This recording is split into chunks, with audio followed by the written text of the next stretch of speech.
Someone's broken into my house. Call 911.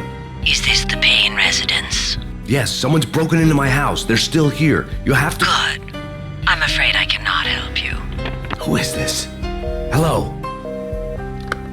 Our story begins in 1998 with Max Payne, a New York City police officer returning home to find that a trio of drug junkies, high on a new drug called Valkyr, have broken into his home.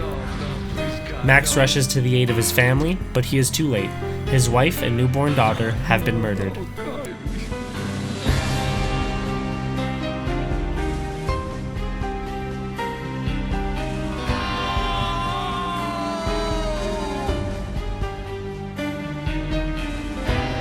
Developed by the relatively unknown Remedy Entertainment, Max Payne is a gritty LA Noire-style third-person shooter at heart.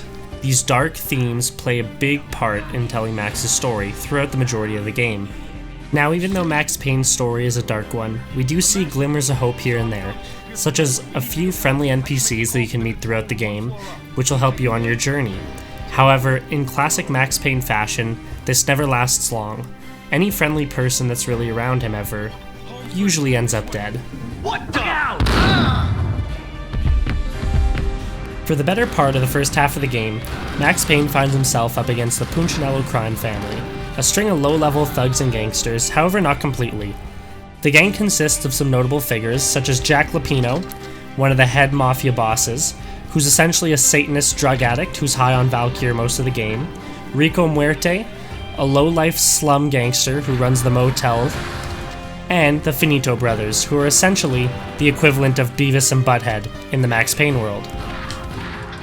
Ladies and gentlemen, it's the pain in the butt. Get a Max. You're killing me. Did you make that up yourselves, or you get some wine out downstairs to come up with it? Now, a moment ago, I said that everyone around Max dies. However, this isn't exclusive to NPCs. It pretty much goes for every major enemy in the game. Take Jack Lapino, for example. You spend the better part of the first half of the game essentially trying to find him and track him down. You get into a pretty intense gun battle with him, and couple shots to the chest, and boom! He's dead. Now, this is kind of how most boss battles go throughout the game. Rico Muerte, instantly dead. Finito brothers, pretty much instantly dead. However, Rico Muerte's prostitute girlfriend Candy, barbecue.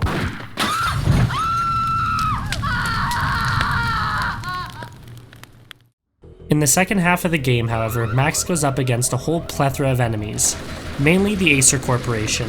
Ran by Nicole Thorne, the main antagonist of the game, she employs many mercenaries and a special ops Acer Corporation military unit whose sole objective is to try and take down Max. And let me tell you, these dudes are no joke. You come across them about halfway through the second half of the game. They have bulletproof vests on, so they take quite a bit of bullets till they actually go down. They have tactics, and they hide behind the weirdest spots. This part of the game is also where the shoot-dodge mechanic comes much more in handy than before, because now you actually have to dodge the bullets that are coming in at you because you can pretty much die from one or two misplaced shots to the head.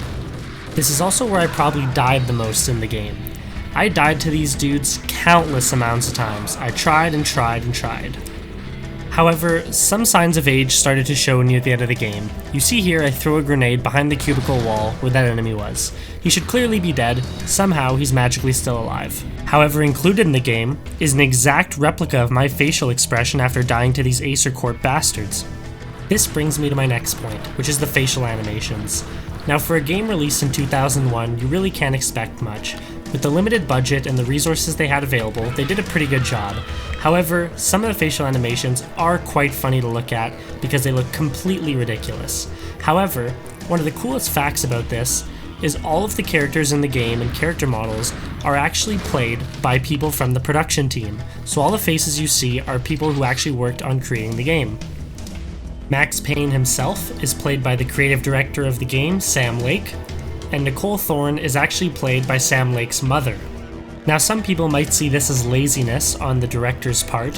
However, with a limited budget like they had, I think this was a pretty good choice. It helps give the game this kind of old school, kind of low budget kind of vibe. So I really quite enjoy it, and I think it suits the game pretty well. This brings me to my final point, which is the voice acting. The voice acting in the game is absolutely phenomenal. All of the NPCs have incredible dialogue, as well as Max's voice itself. Max Payne is full of quick, witty jokes and some of the best dialogue I've ever heard in a video game. I went for the hotel first. It was a sad old thing with flickering lamps and faded colors, cheap mobster punks and tired-eyed prostitutes. I walked straight in, playing at Bogart, like I'd done 100 times before. The place was run by a couple of murdering mobsters with shark smiles. In all the cool action movies, and I'm talking about the coolest of the cool, it always seems like time slows down in the middle of the action. You know, you can see the bullets flying through the air, the hero dodging in slow motion. Oh man, it would be so cool to be able to do that. Bullet time, that's what they call it. Bullet time, yeah, would be so cool. Now when it's all said and done, Max Payne was a huge success, whether it's the amazing attention to detail, or the bullet time shoot dodge feature, which was heavily inspired by John Woo films and slow motion physics from The Matrix. We'll never know. However, all in all, this is a wonderful experience which has a great narrative and a great story. And if you still don't have reason to play it, check this out. The camera follows the bullet in slow-mo, the rats are frickin' modeled, and the crackheads all sound like actual crackheads. And I will see you guys next time on the Forgotten series.